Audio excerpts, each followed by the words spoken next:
المتكرر.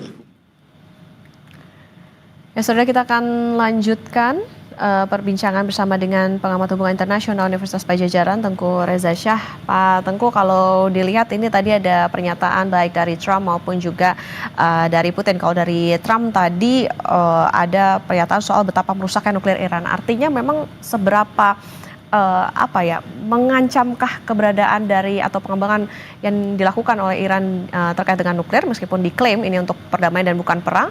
Seperti apa bisa dilihatnya ini? Kalau kita berpikir seperti Israel dan seperti Amerika Serikat, maka tidak diperlukan waktu lama untuk mengalihkan kemampuan nuklir dari damai menuju perang. Karena secara teknologi uranium diperkaya itu bisa juga dipelajari lewat simulasi komputer.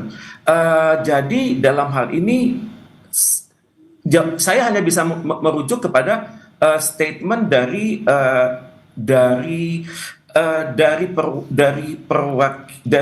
pimpinan dari IAEA. Mereka mengatakan bahwa nuklir Iran itu masih sebatas damai, dan dia sudah menguji di situs Natanz yang sudah pernah dibom oleh Israel minggu lalu. Itu radiasi sangat rendah. Jadi ini masih tingkat damai. Tapi bagaimanapun juga ya kita harus maklum kalau Amerika Serikat itu cara berpikirnya beda. Amerika Serikat itu tidak, kalau sudah menyangkut perang, maka mereka menghendaki ancaman itu 0%. Jadi dalam hal 0% itu, maka apapun yang berkonotasi nuklir dari lawan kami itu harus dimusnahkan. Nah, jadi ini yang membuat Amerika Serikat mempersiapkan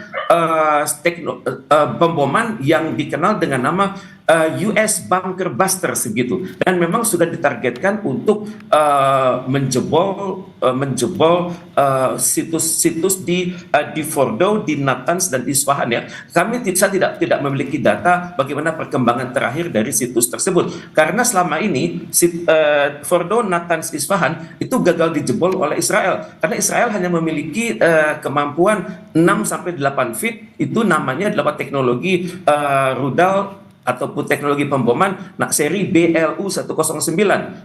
Itu terbukti bisa meniadakan tokoh-tokoh Hamas ya.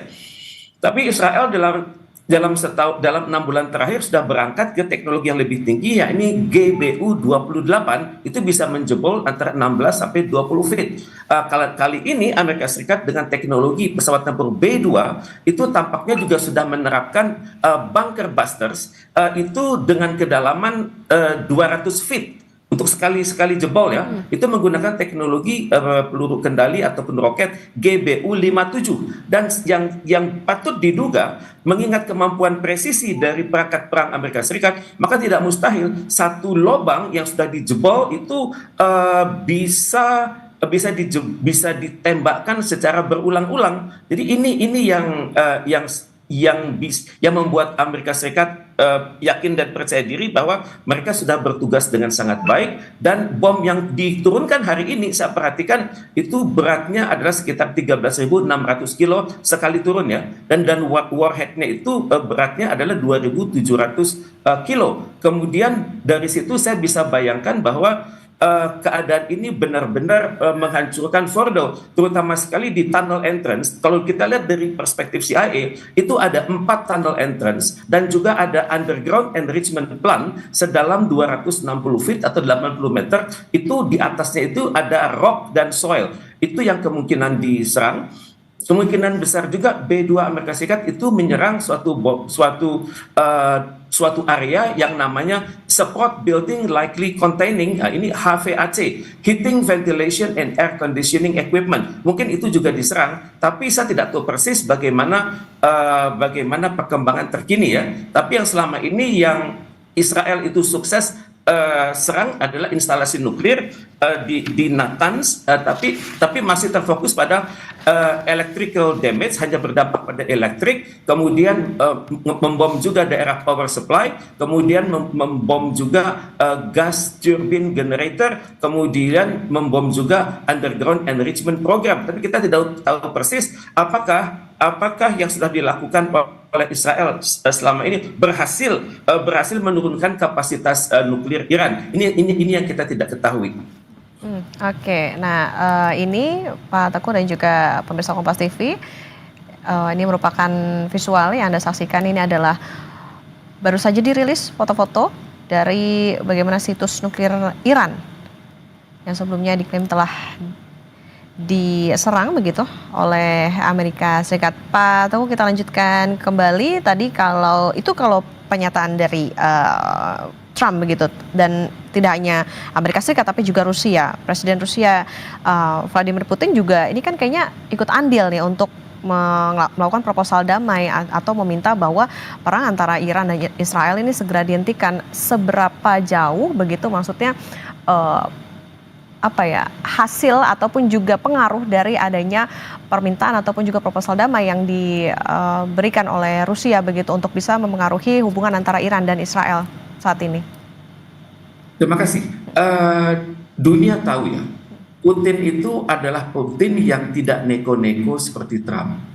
Putin adalah pemimpin yang menyimpan ide itu di dalam benak dia, dan dia punya pengalaman panjang di Komite Gosudarstvennoy Bezopevnosti atau itu KGB atau CIA-nya Rusia.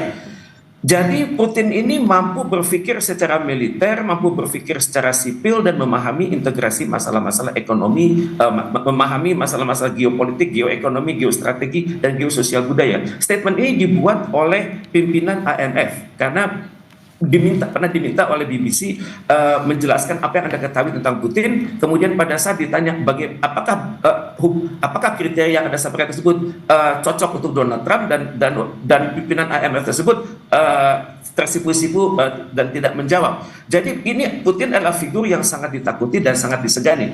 Saya tidak tahu bagaimana kontribusi Rusia atas perkembangan nuklir Iran, saya tidak tahu. Tapi yang patut kita kenali adalah Iran memiliki kemampuan intelijensia yang luar biasa. Bangsa Persia adalah bangsa yang sudah bertahan ribuan tahun dan hingga saat ini, dan mereka adalah bangsa yang cepat belajar. Dan yang ditakutkan oleh Rusia adalah kalau rezim di Iran dipimpin oleh Ali Khamenei ini sampai jatuh, karena Iran ini berbatasan dengan banyak negara sekaligus, dan negara-negara tersebut memiliki hubungan yang sangat baik dengan Rusia. Jadi ada potensi dalam bayangan Rusia kalau Iran sampai kalah dan penduduknya nanti berhamburan keluar Iran, itu akan menciptakan krisis baru di kawasan Timur Tengah. Karena Iran ini peringkat ke-17 di dunia, itu baik dari segi luas geografis maupun jumlah manusia. Jumlah manusia itu saat tahun 2023 jumlahnya adalah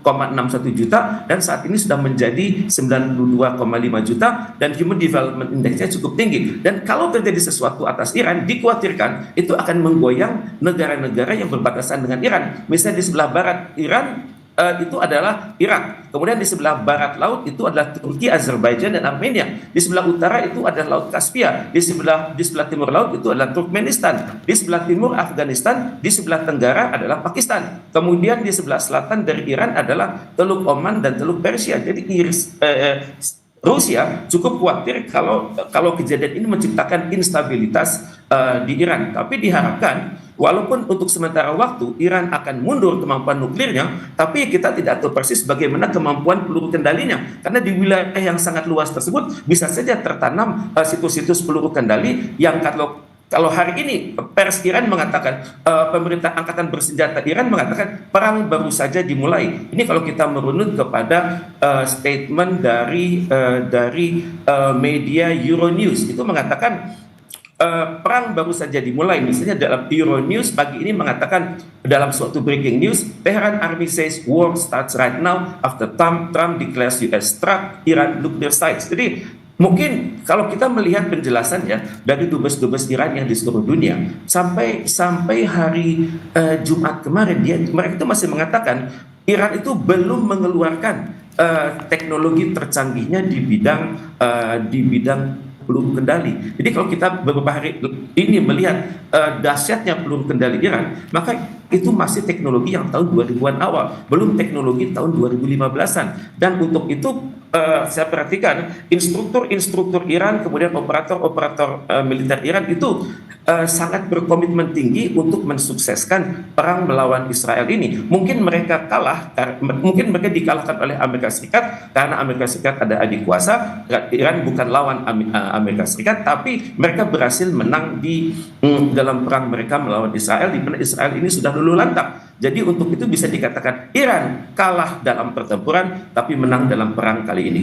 Oke, Pak Teguh, ini kan kalau dilihat kayaknya Amerika Serikat juga Rusia ambil apa ya, maksudnya angkat bicara nih soal dan juga ada aksinya gitu di antara pertempuran antara Iran dan juga Israel. Apakah bisa dibilang ini jadi solusi diplomatik begitu? Apakah hanya Eropa dan juga Amerika Serikat yang bisa menyelesaikan ini?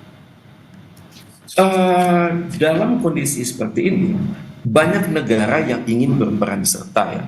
Misalnya Amerika Serikat mengatakan Iran hanya bisa berunding dengan saya karena saya yang adalah penentu akhir. Kemudian negara-negara Uni Eropa juga mengatakan Iran bisa berunding dengan saya. Seperti baru-baru ini ada perundingan yang gagal itu karena prakondisinya sangat menyinggung hati Iran.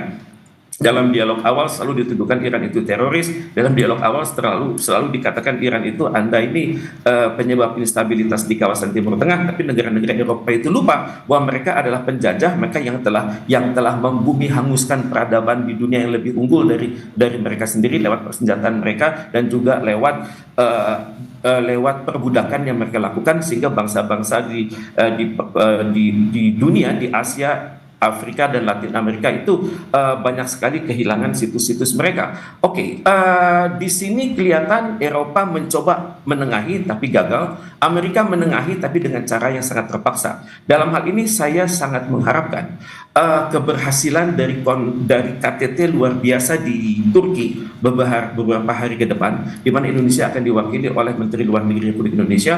Saya sangat berharap ada terobosan, karena bagaimanapun juga perang ini sudah sangat menguras energi dunia. Israel sudah kehilangan 1 triliun per 1 minggu ini. Kemudian ke depan diperkirakan biaya rekonstruksi itu akan luar biasa, dan Iran belum mengeluarkan data berapa kerugiannya. Tapi yang jelas 250 penduduk Iran sudah wafat, termasuk di dalamnya 6 orang jenderal dan 9 orang insinyur Iran.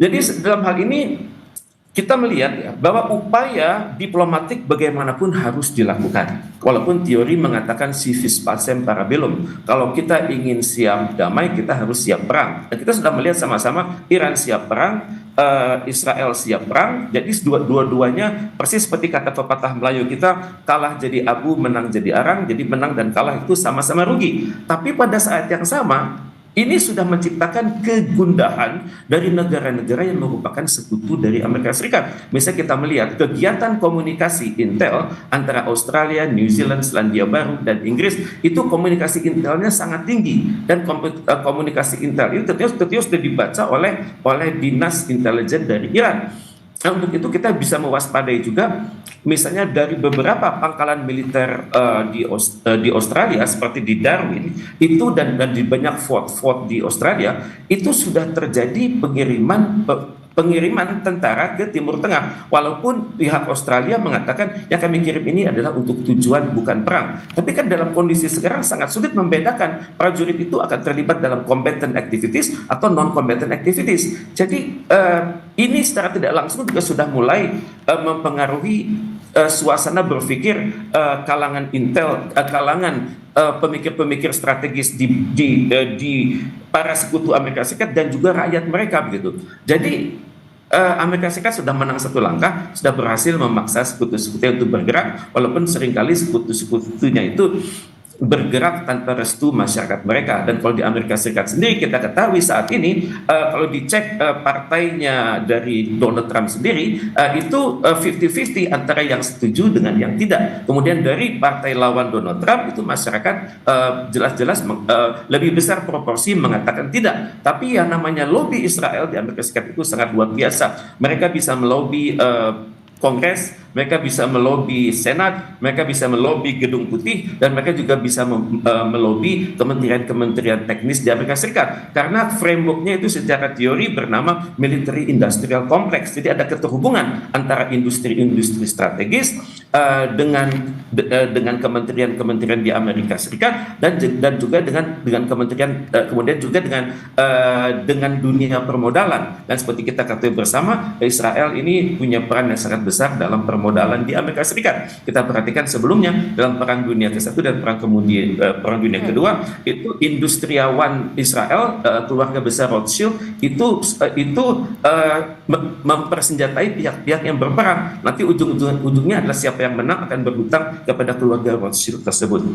Oke, ini tentu yang tadi menjadi catatan adalah bagaimana upaya diplomatik ini tentu harus dilakukan. Jadi tidak hanya bagaimana saling serang maupun juga hanya permintaan-permintaan soal damai antara Iran dan juga Israel.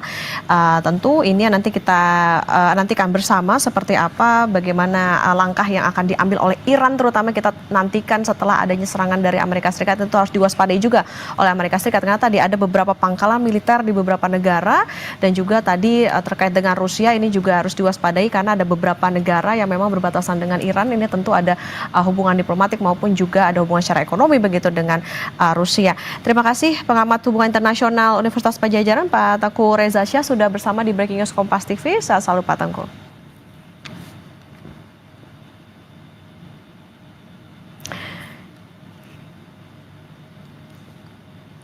Ya saudara, sebelumnya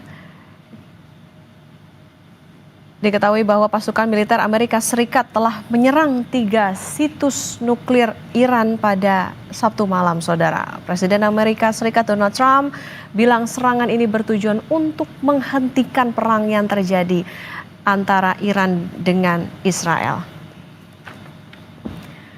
Breaking News Kompas TV kami akhiri, saudara. Saya Putri Oktaviani, terima kasih. Sampai jumpa.